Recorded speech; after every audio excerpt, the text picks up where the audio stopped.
자, 그 산업안전보건법규 중에서 이번 시간에는 화학물질의 분류하는 방법, 그 다음에 표시하는 방법, 그 다음에 물질안전보건자료에 관한 기준이 어떤 것이 있는지 한번 알아봅시다. 우리가 화학물질이라고 하면 일반적으로 보통 다른 물질들 보다가 좀 위험한 것들이 많죠.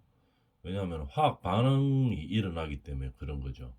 그래서 우리가 예를 들어서 건축 재료나 기계 재료 이런 것들도 있을 수 있죠. 근데 이제 그런 재료들은 사용하면서 무게가 있기 때문에 위험하고, 이동하면서 무게가 있으니까 위험하고, 돌면서 위험하고, 이런 것들이죠. 근데 가만히 놔두면은 다른 물질들은 별로 위험 안 하죠. 건축 자재라든지 기계 생산 제조업에 쓰이는 생산 재료라든지 이런 거 가만히 놔두면 별로 안 위험합니다.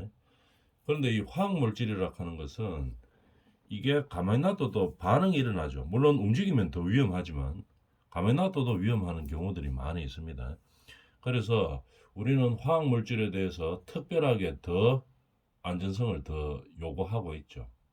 그래서 분류하거나 표시하거나 어떤 기준을 잡을 때 우리가 좀 더 다른 다른 물질들보다가 더 엄격한 그런 방법을 요구하고 있습니다. 어떤 것들이 있나 한번 봅시다. 들어가기 전에 일단 용어 정리에 대해서 한번 봐봐야 되겠죠. 화학 물질이란 무엇을 말하나 한번 봅시다. 원소 및 우리 원소라는 말 많이 들어봤죠? 초등학교 때부터 계속 듣고 있습니다. 원소 및 원소 간의 화학 반응에 의해서 생성된 물질을 말하는 겁니다. 생성된 물질. 그죠? 그걸 갖다 화학 물질이라고 하는 거죠. 이런 원소만 가지고도 이야기하고 화학 물질이라고 하는 것은 또 원소 간의 어떤 화학 반응으로 인해서 생성된 물질을 말한다. 이 말이죠. 그 다음에 화학 물질을 함유한 제재란 어떤 것을 말하는가 한번 봅시다. 화학 물질의 주성분에다가 부형제, 용제, 안정제 등을 첨가하여 뭐를 첨가하는 거죠. 화학 물질의 주성분에다가 뭐를 첨가하는 겁니다. 첨가하여 뭐 하는 겁니까? 제조한 거죠. 제조한 제품을 뭐라고 이야기합니까? 화학 물질을 함유한 제재라고 이야기하는 겁니다. 제조했는 것을 말하는 거죠. 화학 물질은 조금 다르죠. 화학 물질은 원소 및 원소 간의 화학 반응에 의해서 생성된 물질을 말하는 거고, 화학 물질을 함유한 제재라고 하는 것은 화학 물질의 주성분에다가 뭐를 첨가하는 거죠. 부형제나 용제나 안정제 등을 첨가하여 제조한 제품을 말하는 겁니다. 그 다음에 우리가 제조자라고 하는 것은 어떨 때 쓰여요? 말 그대로 제조하는 사람이죠. 그죠? 제조란 자기가 사용하기 위해서 또는 판매할 목적으로, 자가 사용이나 판매를 목적으로 화학물질 또는 화학물질을 함유한 제재를 생산, 가공, 배합 또는 재포장하는 자, 이걸 말합니다. 이걸 제조자라고 이야기하죠. 제조자. 그죠? 자, 제조자는 생산하거나 화학물질 또는 화학물질을 함유한 제재를 생산하거나 가공하거나 배합하거나 이것도 포함됩니다. 재포장. 이것도. 재포장하는 사람도 제조자라고 이야기합니다. 그만큼 포장하는 게 이게 그렇게 제조자라고 할 수 있습니까? 이러면은 이미 포장되어 있는 것을 뜯어서 새로 포장하게 되면은 화학 물질이라고 하는 것은 뜯는 순간에 어떤 반응이 일어나서 화학 반응이 일어나서 다른 제품으로 어떻게 변형이 일어날 수도 있죠. 이렇기 때문에 포장 용기를 뜯어서 다시 재포장하는 것도 제조자라고 이야기합니다.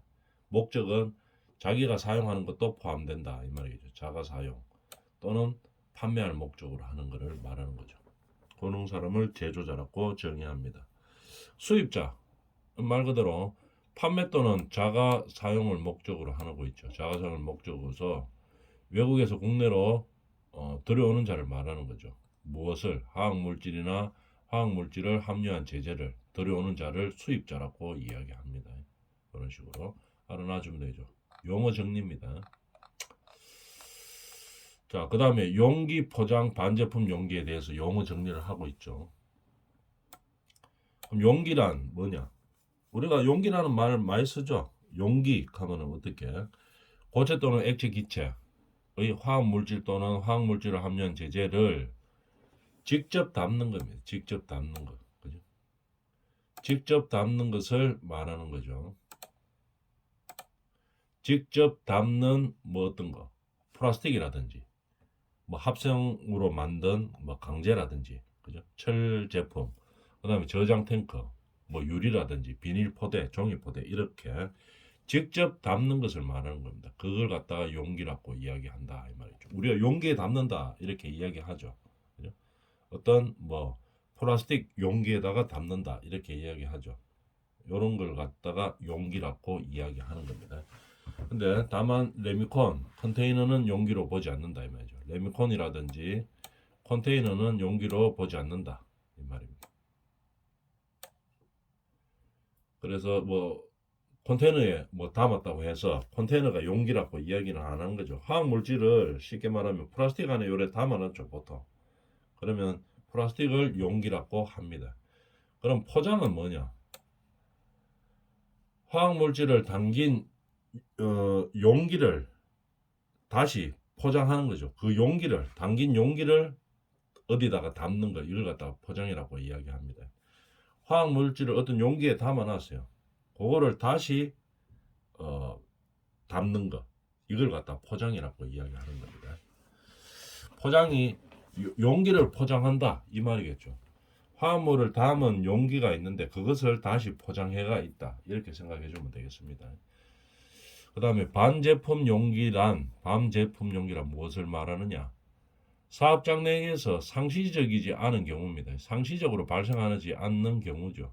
않는 경우이고 어떨 때 쓰는 것이냐? 반제품 용기가 공정 간에 이동을 하기 위해서 화학물질을 담은 용기를 말하는 겁니다. 그걸 갖다가 반제품 용기라고 이야기합니다. 뭐 때문에? 목적은 공정 간의 이동을 위해서 화학물질을 담는 용기를 말하는 겁니다.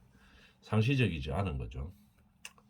이렇게 용어 정리를 하고 있습니다. 용어 정리했는가 뭔가 한번 볼까요? 화학물질이 뭔지, 화학물질을 함유한 제재란 무엇인지, 제조자란 무엇인지, 수입자란 무엇인지, 용기가 뭔지, 포장이 뭔지, 반제품 용기가 뭔지 요래 자주 나오는 용어들에 대해서 한번 정리해 본 거죠. 그 다음에 경고 표지의 부착. 우리가 화학물질은 위험한 것들이 다른 제품들에 다른 물질들에 비해서 훨씬 더 많이 있습니다. 그래서 경고 표지를 붙이죠. 그럼 어떤 식으로 붙여야 되느냐 그거에 대해서 이야기하는 거죠. 대상 화학물질을 양도 또는 제공하는 사람은 양도 제공하는 자입니다. 팔거나 그죠? 제공하는 자를 말하는 거죠. 화학물질을 팔거나 제공하는 자는 대상 화학물질 용기 및 포장에다가 아까 어떤 용기는 뭐 플라스틱 뭐 이런 걸 말하는 거죠. 그거는 그 용기나 그거 용기를 다시 포장해 놓은 것을 갖다 포장이라고 이야기하죠. 화학물질의 용기 및 포장에다가 어떻게 해야 됩니까? 한글 경고 표지를 부착해야 됩니다. 한글 경고 표지를 부착하거나 인쇄하는 등 유해 위험 정보를 명확히 나타내도록 해야 된다. 경고 표지는 이 말이겠죠. 대상 화학물질이 위험하기 때문에 양도하거나 제공하는 자입니다. 이 사람들이 누가 해줘야 되느냐 하면은 양도하거나 제공하는 자, 파는 사람이 용기나 포장에다가 부착해야 됩니다. 뭐를? 이 제품은 유해하고 위험하다 하는 정보를 표기해야 됩니다. 뭐로? 한글 경고 표지로 표현해야 되는 거겠죠. 그죠? 근데 한글 경고 표지가 같은 경고 표지 안에 한글하고 외국어하고 함께 있는 경우가 있겠죠. 함께 기재된 경우도 한글 경고 표지라고 이야기하고 있습니다. 함께 있어도 한글 경고 표지라고 보고 있습니다. 한글 경고 표지라고 해가지고 한글만 딱 하는 게 아니고 한글 플러스 외국어 이렇게 되어 있으면 이것도 한글 경고 표지로 보는 겁니다. 그래서 화학물을 양도하거나 제공하는 자는 용기 또는 포장에다가 뭐를 한글 경고 표지를 해서 이 화학 제품이 어떤 유해하고 위험하다 하는 정보를 명확하게 나타내야 되는 겁니다. 그런데 예외가 있죠. 화학 우리가 물질 가지고 실험을 많이 하죠. 실험이나 연구 목적으로 쓰일 때는 그죠? 화학 제품을 실험이나 연구 목적으로 사용할 때는 외국어로 작성된 경고 표지가 부착되어 있거나 수출을 위해서 저장 운반 중에 있는 완제품이죠. 그죠? 외국어로 한글이 아니고 외국어로 작성된 경고 표지가 부착되거나 수출하기 위해서 뭐 할 때 저장 운반 중에 있는 완제품을 말하는 겁니다. 완제품. 중간에 뭐 뜯고 이런 게 아니고 완전하게 되는 제품은 뭐를 안 해도 된다 이 말입니다. 한글 경고 표지를 부착하지 아니할 수 있다 이 말이죠. 다 해야 되는데 화학 물질을 양도하거나 제공하는 사람들은 용기 및 포장에다가 이 물질이 유해하고 위험하다 하는 정보를 한글 표지로 반드시 붙여야 됩니다. 근데 예외가 있죠. 실험 연구 목적에 쓰는 거 실험실에서 이럴 때는 외국어로 작성되어 있어도 인정해 주겠다 이 말이겠죠. 그 다음에 수출하기 위해서 저장 운반 중에 있는 완제품 그죠? 수출하는데 뭐 굳이 뭐 우리 한글로 표지된 게 필요가 없죠. 다만 완제품일 때 중간에 뜯거나 이런 게 아니겠죠. 그대로 완제품으로 되어 있을 때는 굳이 한글 경고판이 없어도 된다 이 말입니다. 연구실에서 실험 목적으로 사용하거나 아니면은 실험 연구 목적이거나 아니면은 뭐 수출을 위해서 사용할 때 수출할 때는 이게 중요한 게 완제품이라 해야 됩니다. 완제품. 부분 제품은 이게 중간에 바뀔 수가 있죠. 그렇기 때문에 뭐 어떤 뭐 이동하다가 뭐 반응을 할 수도 있고 여러 가지 변수들이 있기 때문에 완제품인 경우에만 한글 표지를 부착하지도 않아도 되는 겁니다. 또 외적으로 유엔 공신력이 있죠. 국제연합 유엔의 위험물 운송에 관한 경고에 정하는 유해 위험성 물질을 포장에 표시하는 경우입니다. 유해 위험성 물질을 포장에 표시하는 경우 위험물 운송에 관한 경고에 따라 표시할 수 있다. 이렇게 되어 있죠. 그죠? 공신력이 있는 유엔에서 정하는 위험물 운송에 관한 경고에서 정하는 내용을 포장에다가 표시하는 경우에는 그죠? 위험물 운송에 관한 경고에 따라 표시할 수 있다 이 말이죠. 유엔은 뭐 무슨 일 하는가 생각해 보면은 전 세계적으로 뭐 우리가 필요한 어떤 문제가 있는 데다가 뭐 좋은 일을 많이 하고 어떻게 공신력이 있죠. 유엔이라고 하는 것은. 그래서 유엔에서 유해 위험성 물질을 포장에 표시하는 경우에는 인정해 준다 이 말입니다. 유엔에서 하는 것은. 그 다음에 포장하지 않은 드럼 등의 용기에 드럼통 이런 거는 포장하지 않죠. 드럼통 자체로 움직이는 거죠. 포장하지 않은 드럼 등의 용기에 또 유엔입니다. 국제연합의 위험물 운송에 관한 권고에 따라 표시를 한 경우에는 그림 문자를 어떻게 경고 표지에 해당하는 그림 문자를 표시하지 아니할 수 있다 이 말입니다. 유엔에서 하는 것은 이 유엔이라 하는 단체가 하는 일이라든지 아니면은 그 공신력이라든지 이런 것을 인정해 주는 거죠. 그죠? 그림 문자를 표시하지 않아야 할 수도 있다 이 말입니다. 경고 표지에 해당하는 그림 문자를. 그다음 용기 및 포장에 경고 표지를 부착하거나 경고 표지를 붙이거나 경고 표지의 내용을 인쇄하는 방법으로 표시하는 것이 곤란할 때 용기나 포장에다가 경고 표지를 붙인다든지 이런 게 좀 어려운 상황일 수도 있죠. 잘 안 붙는 재질이라든지 용기 및 포장에다가 경고 표지를 반드시 붙여야 된다고 이렇게 이야기하는데 안 붙는 재질이 있을 수도 있습니다. 그죠? 그럴 때는 어떻게 하는데 경고 표지를 인쇄한 꼬리표로 대체할 수 있다 이 말이죠. 묶어가지고 달아놓으면 된다 이 말입니다. 꼭 안 붙여도.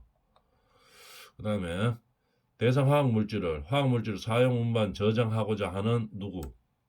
사업주는 이 말입니다. 사업주는 경고 표지의 유무를 확인해야 된다.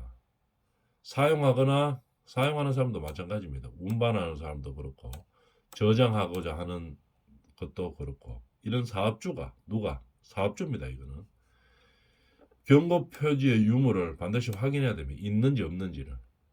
그죠? 그럼 없는 경우에는 어떻게 해야 됩니까? 붙여야 됩니다. 경고 표지를. 왜? 위험한 게 많기 때문에 그런 거죠.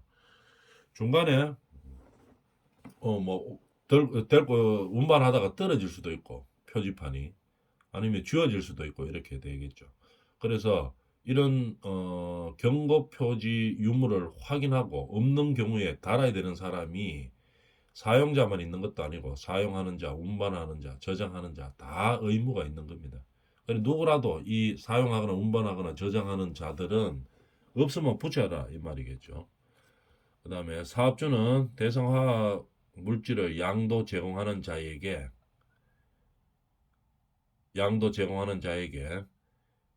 부착, 경고 표지의 부착을 요청할 수 있다 말이에요. 그죠? 양도하거나 제공하는 자에게 경고 표지를 부착하라 이렇게 할 수 있다 이 말이죠. 사업주는 왜 이렇게 하는 겁니까? 자꾸 위험하기 때문에 그런 거죠. 화학물질이라고 하는 것은 위험하기 때문에 누구한테만 경고 표지 이런 거 붙이라고 하는 의무를 주면은 이 사람 하면 다른 사용하는 사람이나 운반하거나 저장하는 사람이 원래 법이 그 사람 사용하는 사람이 되어 있는데요. 이래 되면은 어떻게 됩니까? 그 사람은 면책이 된다. 이래 되면은 위험한 물건이 있는데 그에 대해서 위험 요소를 계속 위험하다고 알리는 것이 아니고 의무가 사라지게 되겠죠. 그러니까 이 화학 물질은 위험하기 때문에 누구라도 관계되는 사업주들은 다 경고 표지를 붙여야 된다는 얘기입니다. 그럼 어떻게 작성하느냐? 경고 표지를 한번 봅시다. 화학 물질의 용량이 100g 이하 또는 100ml 이하인 경우에는 어떻게 해요? 경고 표지의 경고 표지에다가 뭐합니까? 명칭. 그 다음에 그림 문자. 그죠? 그림 문자, 신호어를 표시합니다. 경고 표지에다가. 그 외에는 어떻게 합니까? 그 외의 기재 내용은 물질 안전 보건 자료를 참고하도록 표시하고 있다. 반드시 있어야 될 것이며 명칭, 그림 문자, 신호어입니다. 명칭이 뭔지, 이 물질이 뭔지, 그 다음에 그림 문자로 어떻게 위험을 알리는 거, 보통 뭐 해놓습니까? 해골 그림 그려놓고 X자 이렇게 해놓죠. 위험 문자죠. 그림 문자입니다. 그 다음에 신호어, 이게 어떤 신호를 나타내는 건지 이런 거는 반드시 표시를 해야 됩니다. 그 외에는 기재 내용은 뭐로 정하고 있죠. 물질 안전 보건 자료를 참고하여 물질마다 좀 다르겠죠. 그거를 표시해야 된다는 얘기입니다. 다만 용기나 표장에 공급자 정보가 없는 경우에는 경고 표지에 공급자 정보를 표시해야 된다 이 말이겠죠. 용기나 포장에 없다 이 말입니다. 누가 공급했는지 이 화학 물질을 용기나 포장에 공급자 정보가 없을 때는 최소한 경고 표지에 공급자 정보를 표시해야 된다 이 말이죠. 그만큼 이 제품을 누가 만드는지 어떤 문제가 생겼을 때 바로 적극적으로 연락을 할 수 있어야 되겠죠. 그래서 공급자 정보를 표시하고 있어야 된다 이 말입니다. 대상화학 물질을 해당 사업장에서 자체적으로 사용하기 위하여 반제품 용기에 경고 표시를 할 경우에는 자기가 사용하기 위해서 자체적으로 사용하기 위해서도 담은 반제품 용기, 완전한 제품 용기는 아니고 반제품 용기라고 이야기하죠. 거기에도 경고 표시 반드시 해야 됩니다. 그죠? 왜냐하면은 자기가 사용하더라도 그거를 사용하는 자기 회사의 근로자들이 있죠. 그 사람들의 안전을 고려해야 되기 때문에 경고 표시를 해야 됩니다. 그죠? 해야 될 경우에는 위해 위험의 정도에 따른 위험 또는 경고의 문구만을 표시할 수 있다. 이 말이겠죠. 다른데 판매하거나 뭐 저장하거나 이런 용도보다는 좀 더 약하죠. 그죠? 왜냐하면 자기가 사용하는 거기 때문에 위험, 경고의 문구만을 표시할 수 있다 이 말이겠죠. 그죠? 좀 약하게 할 수 있다 이 말이겠죠. 이외에는 뭐 해야 됩니까? 경고 표지에 명칭, 그림 문자, 신호까지 뭐 이런 걸 다 해야 되겠죠. 그죠? 근데 어, 자기가 사용할 때는 위험, 경고의 문구만을 표시할 수 있다 이 말입니다. 다만 이 경우 보관 저장 장소의 작업자가 쉽게 볼 수 있는 위치에다가 부착해야 되는 거죠. 경고 표지를 부착해야 됩니다. 물질 안전 보건 자료를 게시해야 됩니다. 이건 물질마다 다른 거겠죠. 그래서 결과적으로 보면은 화학 물질을 자기가 사용하는 데는 위험이나 경고 문구만을 표시할 수 있다. 위험하다, 경고. 요거에 문구만 표시해도 된다는 얘기겠죠. 이렇게 뭐 명칭, 그림, 신호 그 밖에 물질 안전 보건 자료에서 나타내고자 하는 것을 전부 다 경고로 하지는 않아도 된다 이 말입니다. 그러나 자기가 자체적으로 사용하는 것 이외에는 뭐 이런 뭐 생산하거나 뭐 판매하거나 포장하거나 뭐 저장할 때 재포장하거나 저장할 때 다 경고 표지를 붙여야 된다는 얘기겠죠. 그 다음에 기재 항목의 작성 방법. 그림 문자에 해당되는 것을 그림 문자는 해당되는 것을 모두 표시한다. 기재 항목을 뭐 어떤 걸 해야 되나 한번 봅시다. 그 규정이 있겠죠. 그림 문자는 해당되는 것을 모두 표시하는 하는 겁니다. 다만 어느 하나에 해당되는 경우에는 이에 따른다. 어느 하나가 뭔지를 하나 볼까요? 해골, X자형 뼈. 이 둘 다 위험을 나타내는 거죠. 감탄부. 이것도 다 위험을 나타내는 거죠. 그림 문자에 모두 해당되는 경우에는 해골과 X자 뼈의 그림 문자만을 표시할 수 있다. 감탄부 이걸 생략할 수 있다는 얘기겠죠. 다 이 세 개가 해골, X자형 뼈, 감탄부호에 모두 해당될 때는 해골과 X자형의 뼈 그림 문자만을 표시하는 겁니다. 해골과 X자형 뼈. 그 다음에 이것만 표시해도 된다는 얘기겠죠. 그림 문자는 다 해야 되는데 이래 하나, 둘, 셋, 이 세 개 해당될 때는 해골과 X자형 뼈 두 가지만 해도 된다 이 말입니다. 그 다음에 이것도 마찬가지죠.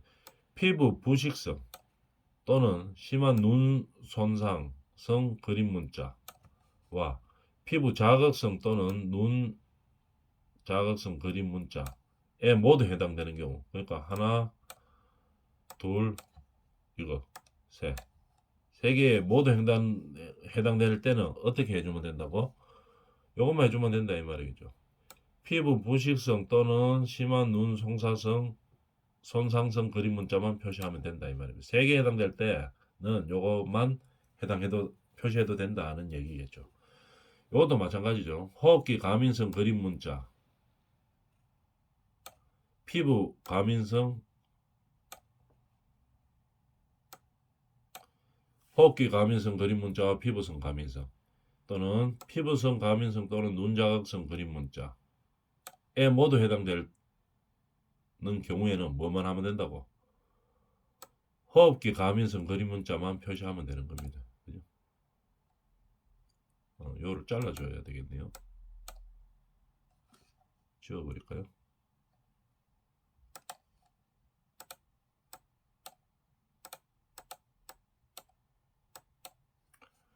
자, 뭐냐면은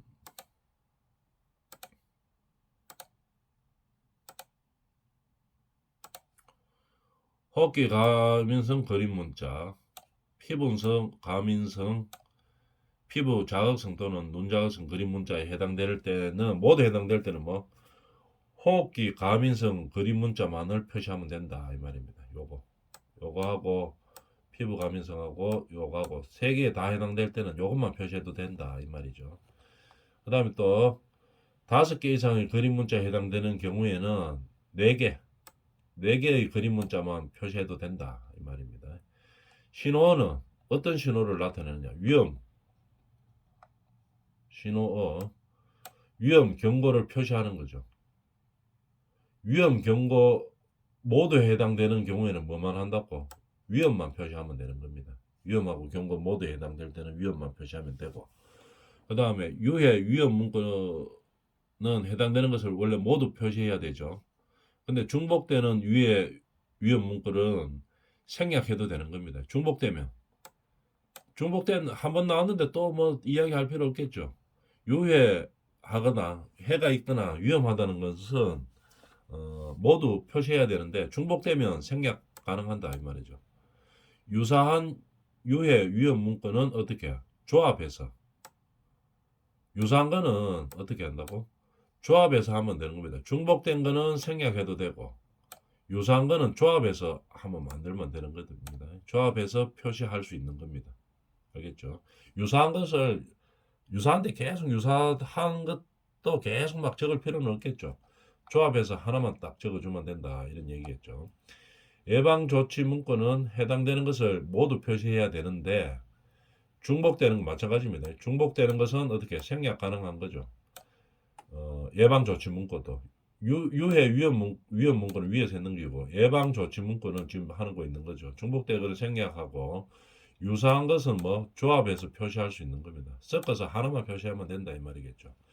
예방조치 문구는 어떻게 7개 이상일 때는 예방, 대응, 저장, 폐기 각 1개 이상을 포함하여 예방하거나 대응하거나 저장하거나 폐기하는 것을 1개를 포함해서 6개까지만 표시하면 되는 겁니다. 7개 이상일 때는. 아까 비슷한 거 있었죠. 5개 이상의 뭐 그림 문자를 말하는 겁니다. 그림 문자는 4개만 표시해도 되고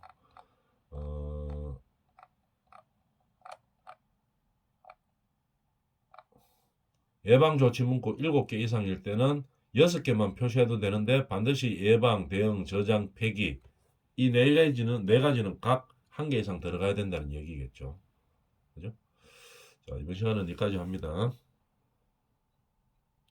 다음 시간에 경고 표지의 색상 및 위치에 대해서 알아보도록 하겠습니다.